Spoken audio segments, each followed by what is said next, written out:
What's up, internet world, and welcome back to the channel. Today I bring you the Killin' It Again Kia Sorento X-Line.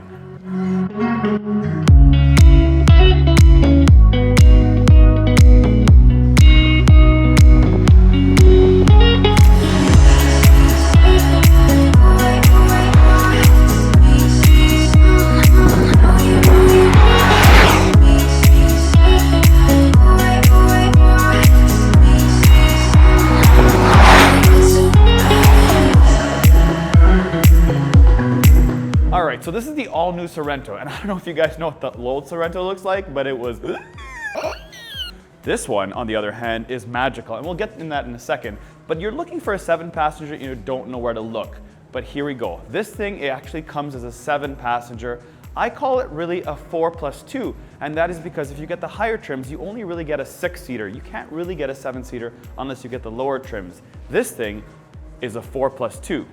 When I found out that Kia was bringing out the Sorento, I felt like they were going to cannibalize some of the Telluride sales, because the Telluride, as you guys know from our previous review, is awesome. It's a great SUV. So what does the Sorento bring in this little market? Now, I felt like Kia actually is smart when they thought about this, and I'll get into design characteristics in a minute, but why would you buy this or the Telluride? Like, what is the difference exactly? And one is the Telluride's longer. This is 111 inches in terms of wheelbase, and the Telluride's 114 inches. So the Telluride is a little bit bigger. It's also a little bit beefier looking, but one main difference is buyer. Who's buying the Telluride and who's buying the Sorento?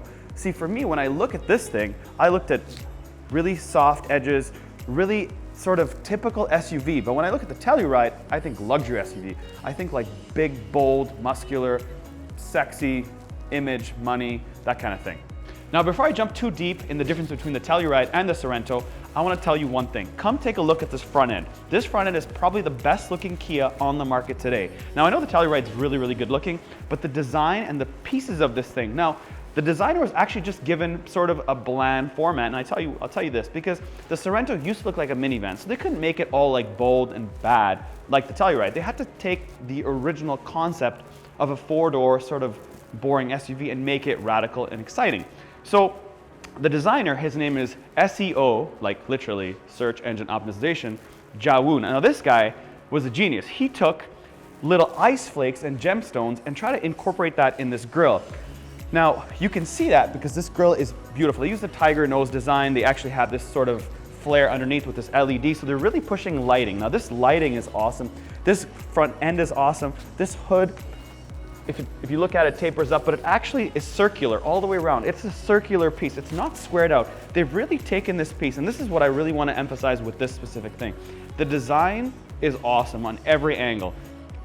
Now this model is the X-Line model. This is not the SX or the top model. This is sort of in the middle, so it gives you a lot of the trims, but it's really designed for off-road use. Now, not totally off-road use. Now the designers also say they want it covered in mud, but I don't really believe that. I just think that they've raised it up higher by an inch and they want it to make it look good. So it is missing some pieces on this bumper. If you got the top model, you actually get a front skid plate that actually looks like little divots all the way in the front. That looks great. Now they did incorporate some of the piano black trim in the front, so it really looks clean. So as much as it's an off-roader, it actually looks like a really good on-roader. So you can get 3 different engines in this Sorento, but I'm gonna focus on 2. The one engine you get is a 2.5-liter non-turbo that makes 181 horsepower and 191 foot-pounds of torque. That's available in the lower trims. In the upper trims, you get that same 2.5-liter motor that makes 290 horsepower and 311 foot-pounds of torque. Now that is the same engine that is in the K5 GT, which I'm excited to drive in a couple weeks. So now that I'm driving this, I know what kind of power plant to expect out of that K5 GT. Now, if we get back to it, the Telluride is a 3.8-liter that doesn't make 311 foot-pounds of torque. And this is the exciting part, that this thing makes more power than the Telluride. It's faster, it's more agile, it's on a new platform, and well, let's check it out. Well, what you don't see here is the transmission, and there's an actual big difference. You see, if you get the non-turbo, you get a torque converter, and if you get the turbo, this puppy right here, you get a DSG or a dual clutch gearbox. And to me, a dual clutch gearbox is a win at all times. It shifts faster, it's way more fun, it's way more responsive, and it's the way to go. And it just brings the engine, you know, up to life. But there's something really funny. On the hybrid motor, you actually make 227 horsepower and 258 foot-pounds of torque. And if you know those numbers in depth, you will know that those are exact numbers of an Audi Q7 2-liter or the Audi Q5, but the Audi Q7 is available in a 7-passenger. 7-passenger, 7-passenger, Kia, we know what you're up to. So speaking of Audi, let's talk about price, because moolah is important. So in Canada, we offer 6 different models, and in the US, there's 5 different models. And those models are really, really similar, but with a bit of a twist. So they start at an LX model in the States and go all the way up to the SX Prestige. And in Canada, we start at the LX Plus and go all the way to the SX without the Prestige. So price points start at $33,900 in Canada and $29,300 in the US, and go all the way up to $47,400 in Canada and $40,590 in the US. Now, if you compare both of those prices, they are pretty similar with the exchange rate, but what do those models give you? Now, as I mentioned, this is an X model that's solely available in Canada as a standalone model. In the US, unfortunately, you guys can't get it. Now, you can get it, but you can't get it as a standalone model like you can in Canada. You have to get it as part of the EX, SX, or SX Prestige. Now, if you talk about design, on the side here, you have the shoulder line goes all the way back and wraps around to these awesome taillights, which we'll get to in a second. But as far as aesthetics and stuff, they have wrapped this on the door panel, which I really like, and not right here like the old designs. It is black, piano black finish, which is beautiful. Now, this X-Line does have stronger roof rails, which is sweet. And I've looked around and I've watched other reviews, and this is an ironic part. When you get one that isn't an X-Line, it's just kind of plain and black, and it's not finished. This has the X, so Kia, put something here when you don't get the X-Line. If you look here, I like how they've capped this off and there's no exposed lug nuts. But on the side sill here, because this is an off-road version, it is not piano black, it is just durable. But there's a really interesting piece right here. This is a shark fin. This right here is a shark fin piece that they added to sort of break it up. And I do really like how it breaks it up in this specific car. What do you guys think? Let me know. All right, so I want to talk about 2 things. The first one is torque vectoring. Now, torque vectoring is when you go around a corner, and in order to stabilize the car and get the corner tighter, the back inner wheel brakes to stabilize the car. That's torque vectoring. That's what it does. This is electronic. This is not mechanical. So it's kind of the easy way. Secondly is all-wheel drive. Now, I looked high and low to figure out what kind of all-wheel drive system this has. And the only thing I could really find is that it's primarily front-wheel drive, and it does have, you know, connections to the back. And then I thought, is that a real all-wheel drive system? And then I remembered Audi. You have something called the Ultra all-wheel drive, and that system is actually primarily front-wheel drive, such as this, except that one decouples when you don't want to use it. So it only activates when you turn, because you need to have all-wheel drive when you turn under slow speeds. Like this, this has a speed-limited all-wheel drive. So it only really activates under certain speeds, and that's what the Audi does. So it made me realize that luxury markets also cheat. So maybe we're just all used to a certain level of just getting up your driveway, because that's why you need all-wheel drive. Getting up your driveway, not off-roading. All right, and the back. So let me know what you guys think about this back. This is a really good looking piece. Now, they've brought some of the good looks from the front to the back, and they've done that by having the shoulder line split. So if you look at the front and half of the vehicle on the top, it's basically like an oval if you look at it from a cross section, because it does round off right here just like the front. But on the bottom half, totally different story. And that's why I really like this design architecture from SEO Jawoon. Now, this does have, it's inspired by the Telluride, but it really has Mach-E vibes in my opinion. You also get this over-large spoiler and this little sort of hot dog sausage. This is an all-wheel drive version. You can get it in a front-wheel drive version as well, but think about this. That's a lot of power on the front wheels. The only way to counter that is to really get good tires, because if you get good tires with a lot of torque in the front wheels, it actually does work very well. So if you're looking for just a highway cruiser to sit there and putter on the highway, the front-wheel drive version is plenty. You don't need to get this all-wheel drive version, especially this X-Line, because this one's really designed for mudding, if you ask Kia. Now, they've hidden the Sorento pop trunk in a really weird position. It's not here. I was looking here initially. This is where the camera's hidden, but it's actually hidden underneath here. So if you want to pop the trunk, and this doesn't have power trunk, so this is one of its downfalls. Doesn't have power trunk in the X-Line. You actually have to go a model above it to get power trunk. Now, I haven't finished. I talked about comparing the Telluride to the Sorento. And if we talk about towing, this tows 3,500 pounds and the Telluride tows 5,000 pounds. Now, I'll get into the differences of why one person will jump into a Sorento and the other person will jump into the Telluride when I get into my drive, because to me, that is where the differences separate. All right, so I call this a 4+2 because this is actually a 4-seater with 2 extra seats in the back, just like my 911 Turbo outside. Come take a look. And the reason I'm bringing this up is because manufacturers call it just for marketing, or they call it just to sell it. Because these 2 seats in the back really, what can you put in the back here? You see, you can't put a whole lot. So the point of showing you the 911, now come take a look. So check this out. Look how much room you have in the back of this thing. Look, guys, you've got 13 inches of room. That is nothing. There's no space back here. The only way you can use it is if you put these seats down, which are very easy to do, I might add. Pull, and push. Pretty easy to use, but this is how you're gonna use it. You're gonna use it as a 4, in this specific case, 4 plus 2, or if you get the lower versions, a 5-seater plus 2 in the back. These are emergency seats. These are not designed for everyday use, unless of course you've got kids under 4.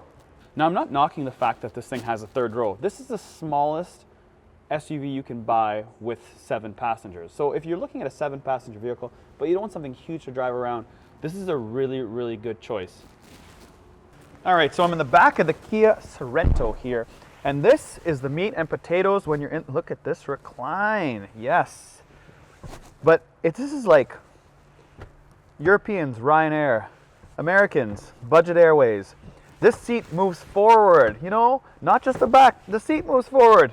Sweet. Now, obviously Kia has a lot of experience in minivans because this was an old minivan, Sorento. So watch how this closes, super easy. Just push a button, 1 button.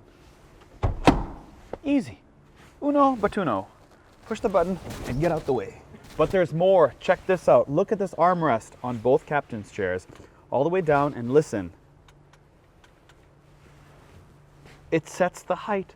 What is this? A Range Rover Sport or what? Love it. And USBs right here. USB, USB, and there's a USB here. 3 USBs right here. Which begs the question, where's the USB-Cs? Now what you guys probably want to know is, what do these seats look like when they're all the way up? How much room do we have in the 3rd row? So what I'm going to do is I'm going to find where this first locks, right there. So this, I would say, is fairly tight, and let's see how much room we have in the back. Let's go check it out. So this Sorento is about 1 inch and change longer than the old generation Sorento, which is also pretty decently sized. Now, when I'm sitting in the back here, the first thing I notice is where my legs are. As you can see, they're really high, and I'm not really a tall guy, and my head is just about touching. So 5'8½", head is touching, knees are pretty much to my chest. And that is because of the floor height. The way the floor height is sitting here is just not the best for seating, especially anybody who's over 5'4", 5'3". But I do like the fact that, look, I have vents right here. I got vents right here, not up here, right here. So I can sit here like a kid, look out the window, and look here. And the difference is in the back here of the Telluride. Yes, you do sit a lot better in the Telluride in terms of this happening, but it's also the windows. You see, the windows are really small here, and it feels a bit claustrophobic. If I had bigger windows, like the Telluride, I wouldn't feel as claustrophobic. So that might be something to consider for your kids. So another piece in the back that I like here is the storage. There's a ton of storage, but not the storage we're used to in terms of big plastic open hangers you can just shove a lot of things, because in terms of the door, they kind of force you to do certain things. Like, they have a bottle holder, they have a space here, and they have a really, really tight sort of door pocket, but they do compensate because they give you sort of a dual space to put your electronics here when you're in the back. They sort of have a mesh layered section, and then they have a full closed section. So you have 2 sections that you can put stuff in the back here. Really good, Ryanair. And secondly, they actually have another piece on the side of the seat here, so you can actually slide, let's say, your drink right here and put it right there. Pretty cool. All right, so I'm inside the 2021 Killing It Again Sorento. And first impressions, seats are good. I really like the fact they're cloth. Is that weird? Do you guys like cloth seats? I really like cloth seats. Instrumentation, a little bit funny. This like rhombus looking, you know, vents, not really my style, but I guess it's something. Another piece I've noticed is this sort of upper dash. Now this looks very Mercedes-Benz A-Class-ish, just a lot of big panel. And interestingly enough, this has the 8-inch. If you get the 10.25 screen, it actually is the same setup, it's just larger. So this actually just replaces it with piano black. So you can see piano black, I mean, there's a lot of hate on piano black, but I don't really mind piano black because it's better than just plastic. So that is the closest thing to, you know, just bad plastic piano black, so I can tolerate that. But what I just don't like is I just don't like this center console. It just looks very dated to me. Just this design is like, I don't know, like 1995 4Runner. Yeah, what do you guys think? And speaking of what you guys think, let me know what you think about these knee coolers. They've got little vents down here specifically for your knees. Kind of fun. And speaking of your opinion, when are you guys going to start subscribing to our channel? You know, like now. So, in terms of fit and finish, I do like the steering wheel. It's really solid. It's typical Kia. I like all the buttons. Everything's really easy to use. The cruise control. This one has paddle shifters, which is pretty awesome. You don't have to put it in. And another thing I've actually noticed is when you put it in drive and you shift it over, the Seltos gave me S for sport, but this one doesn't. It just shows me the gear. So what's the difference? They're both dual clutch, Kia. One thing Kia can learn from the Ford Explorer we just did is that they don't have a little cutout for the wire to come in. So they've got 3 USBs hidden in this little compartment here, but when you close it, the wire just can't come through. So when you put it in, you need to have a little nudge out or a little cutout so the wire can feed through so you can have your phone here, because there's a spot for a phone right here. So there's a couple fancy things we are missing in this car. We're missing obviously the top level, the SX Prestige or the SX in Canada. Now, it would make a big difference on my opinion on this interior. This is a bit more rugged interior, so I'm missing all the fancy diamond stitch on the seat. I'm missing all the fancy woodwork that I would normally see. I'm missing the big screen. I'm missing the monstrous center display here. So for me, there's not a whole lot of passion I can give you when it's just sort of basic. But in terms of the basicness of it, I say that, but it's not really true because all the tech is still here. This thing has the list of... It doesn't even have auto-dimming rear view mirror. Mike, you're being fussy. But there are some positives. This 8-inch screen does have wireless CarPlay and does have wireless Android Auto. It does have something called quiet mode. So when your kids are sleeping in the back, you hit the button and it basically just shuts off all the rear speakers and only leaves the front speakers at a reduced volume. All right, so we're gonna talk about the HVAC controls. Now I really do like how they're simple, they're easy. I don't like the way they look. I prefer Kia products or other Kia products in terms of that, but I want to demonstrate something with this mask. If I was wearing anything on my hands here and I wanted to adjust the fan speed, it doesn't work. I'd have to hit it a couple times for it to activate. So the only way around this is to hit the auto button and then turn the temperature up. So yeah, like you're trying to accomplish something by keeping it really basic, but then it doesn't really work when you wear gloves or have something on your hands. Now this Sorento has 4 different drive modes and 3 different terrain modes, and one of them is snow. Because this is an X model, it actually has an adjustment to the all-wheel drive system and has a specific snow option that's here to help us, you know, in Canada. So let's take this puppy for a drive. All right, so I'm in the Sorento now. We're gonna take it for a drive. And first things first, I wanna talk about this seatbelt buckle. It's really soft and rounded. It's not squared out or harsh. You just grab it, put it in the belt buckle, easy. But I want to talk about, my apologies, actually I was hammering on this 3rd row, but it actually reclines. And when I got in the car, I was like, man, I forgot to talk about the fact that that 3rd row actually reclines. Now, it doesn't compensate for the fact your knees are basically to your chest, but it does recline. So I guess that adds a bit more, you know, or less trunk room. But now sitting inside, this door handle, these doors open and close very softly, which is really nice. And there's sort of a big handle here to close. But this, you cannot miss this door handle. This is like the world's biggest door handle for dummies. Inside the car, this heated steering wheel heats up really, really hot and nice. I was talking about the Ultra and the Audi front-wheel drive, 4-wheel drive system, or all-wheel drive system. And this is basically, when I was driving it to get to where I'm sitting now, it actually shows you the vehicle in 4 little bars and shows you how much power is on each wheel. And you can clearly see that this is a front-wheel drive system because the rear-wheel drive, the rear wheels actually don't have any power after a certain speed and barely get any power when you're rolling. So it's probably there to save fuel, but it also shows that 4-wheel drive systems, as I mentioned, are really just to get up your driveway or to help you in certain situations. Now, as far as sitting in it and driving it, let's take it for a drive and let's see how it goes. So there are the front-wheel drive version I talked about, and in that version, this is a pretty peppy little thing. one thing I want to talk about is you can get them in a front-wheel drive, all-wheel drive, and then, as I mentioned, this X version. Now, the front-wheel drive and the all-wheel drive, actually, the difference between the two, you get 1 inch of height in terms of where the vehicle sits. Now, when you add the X, you actually add an extra inch. So from the front-wheel drive to the X, it's actually 2 inches higher. Interesting tidbit of information. So this is an all-new frame. This is 55 kilograms lighter, or about 115 or so pounds. My math's not so good, but it is definitely lighter than the original Sorento, which I drove once and probably never want to drive again. Just wasn't a driver's vehicle of any sorts. But this one, this chassis is really, obviously they've lightened it up, they've made it stronger, and they've added maybe a bit more length, but it is definitely tossable. And this engine, so somebody asked me, would you want this engine to be in the Telluride? And I was like, no, because the Telluride is just different. It's designed to be different. It's for a different buyer. It's for a different feel. It needs that like torquiness engine, and yeah, this makes more torque, but this makes more torque up top. It doesn't make more torque down below, because just off the line, and this is where an interesting piece. If you're stuck to bumper traffic all the time, I would rather be in a Telluride. If I'm in like really windy roads and that's where I live, then I'd rather be in this, because this is a very tossable sort of underpinnings. It's very tossable, and it's super peppy. I mean, this thing's like, the dual clutch definitely helps. It shifts. It's not ultra fast shifting. Like, it's not like it's Formula 1 shifting. It's got paddles, which is nice. Throw this around this corner here, and on the throttle. That's capable.